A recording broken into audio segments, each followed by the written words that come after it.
বন্ধুরা, আমাদের জীবনে অনেক সম্পর্ক আসে, অনেক বন্ধুত্বও গড়ে ওঠে। কিন্তু ভাইয়ের প্রতি ভাইয়ের ভালোবাসা, এটি এক অবিচ্ছেদ্য বন্ধন। আজ আমি তোমাদের এমন একটি গল্প শোনাবো, যা নিঃস্বার্থ ভালোবাসা ও আত্মত্যাগের প্রকৃত অর্থ বোঝাবে। সো চলো ভিডিওটি শুরু করি। অনেক দিন আগের কথা, এক ছোট্ট গ্রামে বাস করত দুই ভাই। তারা রক্তের বন্ধনে জড়িত ছিল, কিন্তু তাদের জীবনধারা ছিল সম্পূর্ণই আলাদা। বড় ভাই ছিলেন বিবাহিত, তার পরিবার ছিল। স্ত্রী সন্তানদের জন্য তাকে প্রতিদিন পরিশ্রম করতে হতো, সংসারের খরচ মেটাতে হতো। কিন্তু ছোট ভাই তখন একা, কোনো সংসার ছিল না, নিজের মতো করে জীবনযাপন করত। তবে একটি ব্যাপারে তারা একে অপরের মতো ছিল। তারা দুজনেই ছিল পরিশ্রমী এবং একে অপরকে গভীরভাবে ভালোবাসত। এই দুই ভাই প্রতি বছর একসাথে মাঠে কাজ করত। এ বছরও তারা কঠোর পরিশ্রম করল এবং ভাগ্য তাদের সহায় হলো, চমৎকার ফসল ফলালো।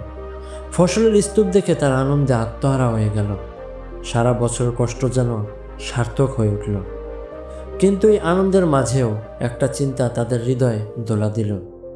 একদিন বড় ভাই ক্লান্ত হয়ে ছোট ভাইকে বলল, আমি কয়েকদিনের জন্য গ্রামে যাচ্ছি, তুমি খামারের দেখাশোনা করো। এই বলে সে চলে গেল। ছোট ভাই একা একা বসে ফসলের স্তূপের দিকে তাকিয়ে গভীর চিন্তায় পড়ে গেল।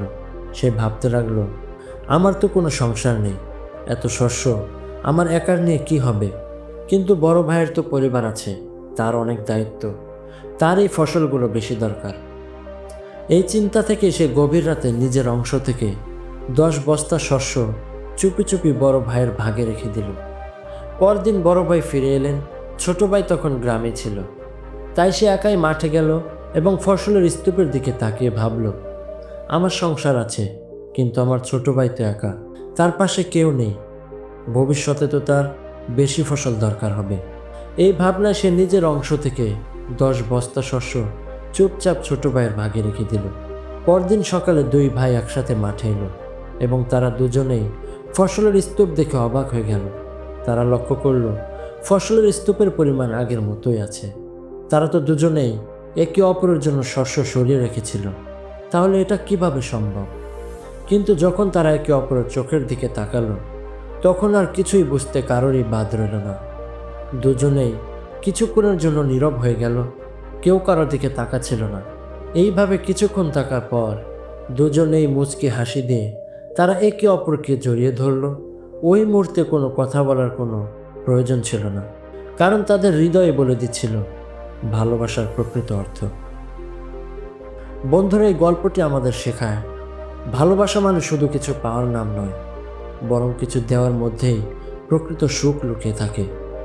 যখন তুমি কাউকে ভালোবাসো, তখন নিঃস্বার্থভাবে তাকে সাহায্য করো, বিনিময়ে কিছু পাওয়ার আশায় নয়। সত্যিকারের ভালোবাসা মানে হলো একে অপরের সুখে নিজের সুখ খুঁজে পাওয়া। কেননা যেখানে ভালোবাসা, সেখানেই সৃষ্টিকর্তার উপস্থিতি।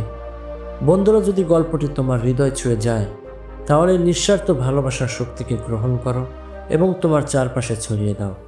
বন্ধুরা, এরকম আরও মোটিভেশনাল গল্প শুনতে এখনই চ্যানেলটি সাবস্ক্রাইব করো এবং ভিডিওটিতে একটা লাইক দিয়ে তোমার বন্ধুদের কাছে শেয়ার করে দাও। ধন্যবাদ।